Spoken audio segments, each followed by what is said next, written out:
Hello, Shan. Happy Tuesday. Hello, Meg. How is the week going?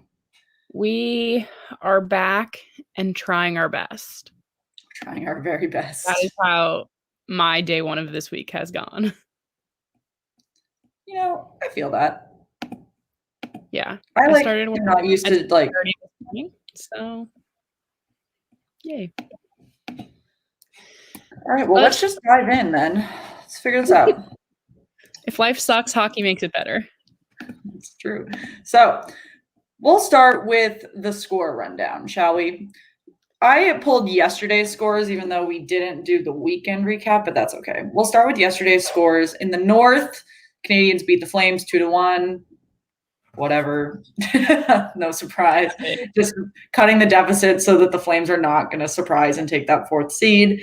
The Sens beat the Canucks 2-1. Toilet bowl just keeps going back and forth, depending on who's going to win that game. But good for the Senators. They actually do look okay right now, and it's a lot of promise for next season. Future Senators problems. And then finally, we've got the Oilers beat the Jets 6-1, which is a big one because that's probably how the seeding is going to go. The Jets and the Oilers will probably face off in the first series. So that is a matchup. The Jets need to figure the Oilers out. That cannot continue. Yeah, that would be a very quick end to their playoff run if they cannot figure this out. Speaking of not figuring things out, in the West, the Avalanche lost to the Blues again. But also, before we get too far into the West, the Wild also clinched their spot over the weekend. Yep. So those 3 spots are clinched, and then there are 13 more that need to. One more was clinched yesterday, I believe, but we'll get to there. Oh, I don't even know what it is. It's a surprise. So the Avalanche lost again to the Blues 4-1. The Avs and the Golden Knights are just going to keep dancing around each other for that top seed. And like we said, the West first and second seed is really important because the Wild is a hard third seed opponent to play. So whoever gets that second seed is Wild right now is only 1 point behind the Avs. Really? Whereas the Avs are 4 points behind Vegas. Minnesota's cut that deficit quite a bit. They could be going for 2, but honestly, right now they're going to be 2 and 3. I feel. I don't think that's going anywhere. Yeah, they're going to be 2 and 3. It's going to be an interesting matchup. Yeah, I'm just pulling up the standings now because I didn't have that. Yeah, 65 and 66. So close. Interesting stuff. And then we go down to 48 for the Blues. So the Blues did win. They're trying to desperately secure that 4th seed from the Yotes, who did take a loss to the Sharks 6-4. That was a desperate win that the Yotes messed up. So unsurprising there in terms of the Yotes not being able to control the game. Yeah. The East, no surprise, was out on a Monday. I feel like we only play hockey like 3 days a week, but it's Tuesdays fine. and Thursdays. Yep. Tuesdays, Thursdays, maybe a weekend. That's all the East does these days. But the Central Division is where we have our other clinch here. The Carolina Hurricanes have clinched their spot. They clinched with a loss? Yeah. Well, a lot of the clinching, like, I feel weird when I keep saying clinch. A lot of the clinching doesn't matter about that team. It matters about the bad teams continuing to be bad. So the Panthers losing is why the Hurricanes clinched. No. Well, why would the Panthers are good?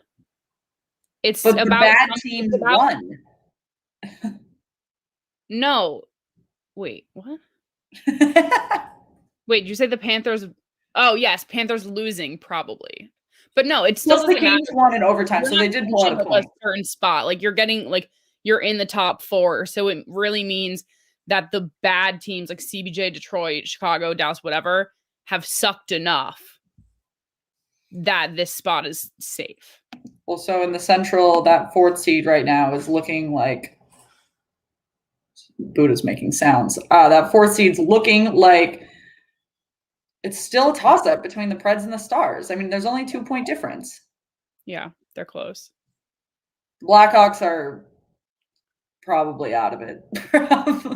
Yeah, they're 5 points behind Dallas now, and I feel like that's pretty over. Because they've got, well, so interesting. The Panthers and the Preds have both, and the Red Wings and Blue Jackets actually, they've all played 50 games. So they've only got 6 games left. Mm-hmm. This is very quickly ending. Wow, that's interesting. Well, all right, we'll have to see because there are some central matchups tonight. Yes. Got the Red Wings and the Blue Jackets. I feel like they've been playing each other a lot. A lot. And they just aren't good. Neither of the teams. It is really a poor game to watch. Crap. It's just not good. The Lightning and the Blackhawks are playing. Like I said, the Blackhawks are probably out of this, but if they can screw with the Lightning a little bit and hurt their seeding, that would be nice. And the Panthers and the Preds, and that is a critical game for both teams, actually. Either one of them really needs a win. The Panthers really need that win so that they can go up. How many points back are they? 2. They're 2 points back, so they really need a win so that they can try to win the division again. And the Preds really need those points so they can hold on to the 4th seed. And it's 2 points in a way of if they win, they will be number 1. They won't be like a number 2, but still tied for points because they will have one more win.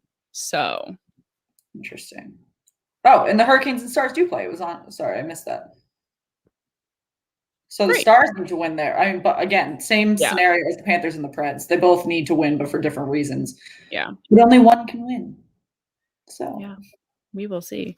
But also happening tonight, we have a 8-team 4-game palooza. Full stack in the East because the North and the West are nada. They're not playing tonight. Yeah. So we've got the Sabres and the Rangers. That is awful. That's a horrendous game. The Islanders and the Capitals play again, which is big because they are really dancing around each other at the top as well with the Penguins and the Bruins. Actually, there's only 7 points separating the seeds. So yeah, we're pretty tight up there.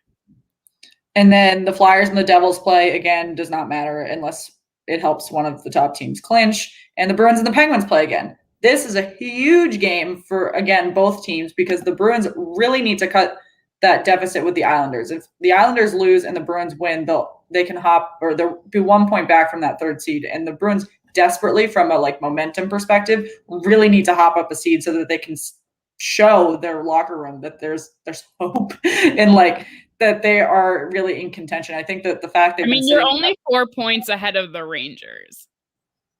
Yeah, but the Rangers are not coming back. They're playing the Sabres. Why not? Well, so if the Bruins lose and the Rangers win, then I'm going to have an entirely different tone to my conversation tomorrow. Yep. But it's fine because I'll take some 2 points to keep my number 1 spot. As the Penguins will play you well. Well, I won't speak too soon. The game on Sunday was pretty boring between them. Yeah, it was pretty dull. I watched it and I was just like, this was just, I needed more. All right. Well, in terms of news that's happening, Patrick Roy has hired an agent to get back into the NHL front office, which is big. He was one of my favorite coaches when he was coaching. So this is actually pretty exciting for me to see. I think he's hilarious. But also, he coached the Avalanche from 2013 to 2016 after obviously a historic goaltending career in Colorado, but was fired. And now he's been coaching in the QMJHL since then. So from 2018 to now. Yeah. So, there's definitely teams who need a shakeup. Maybe we were just talking about CBJ for a second. Maybe they'll take him. So I was thinking about that while I was writing down our notes, right? Patrick Roy and John Tortorella both have very, very niche specific coaching styles. And I don't know that CBJ needs another very niche. I think they really just need to get back to basics. General direction. They just need simplicity. And Patrick Roy is not that. That's fair. But we will see. I do sense there will be a lot of changes happening. For sure. This offseason coaching wise. And we'll definitely be there to tell them all. Now on the other side, coming back now, going out. Andrew Shaw's retired at 29 due to concussions. He, though, in this short career of his, did win the cup twice. He was part of that core in Chicago that really went between 2010 and probably like 2018 when it was like the Bruins, the Penguins, and the Blackhawks just like trading Stanley Cups back and forth. He was really a part of that core with Jonathan Toews and Patrick Sharp and Patrick Kane and all those guys. And so, I mean, it's hard to see. He's only 29. Yeah. But so, yeah. I think it's, It's more smart. Like, you have to take care of your health. Like, we're in right, such but it's also for the Blackhawks. Like, they're really holding on. Obviously, Patrick Kane is in the Hart Trophy conversation. Like, he's having a great season, but it's almost the same problem the Flyers are having, where they're really holding on to that core that is past that era. And so it's almost just like solidifying the fact that the Blackhawks really need to move on from that 2013, 2015 team and move into the 2021 team and really like reestablish themselves. And that doesn't mean you have to get rid of Kane. Toews is really old. So like we can discuss that separately, but like that's like a whole other question. Rebranding themselves as what they are now and not holding back to what they used to be. And again, the Flyers have the same exact problem, but the Flyers aren't letting anyone go. It's the Yes, totally. And then we've got the Lightning unveiled their cup rings over the weekend. Woke up Saturday morning to like 800 diamonds. Stunning. The work they did, if you haven't seen it, they have a Stanley Cup in diamonds behind the logo. It's incredible. It's beautiful. And the detail is great. Obviously, they had that like 7 overtimes or something. So in the corner there, you can see they wrote how many overtime minutes they played inside, which is cool. They're just, I mean, all championship rings have those niches and those details. Their playoff. Yeah. And they've got their signature on the very bottom too. Yeah. There. So nice. In the box. So I had looked at the ring. Like that was the graphic that was going around because the NHL released that one. But someone posted their like opening of it. And the box has a freaking screen in it. Like it plays a video while you open the thing. It does? Yeah.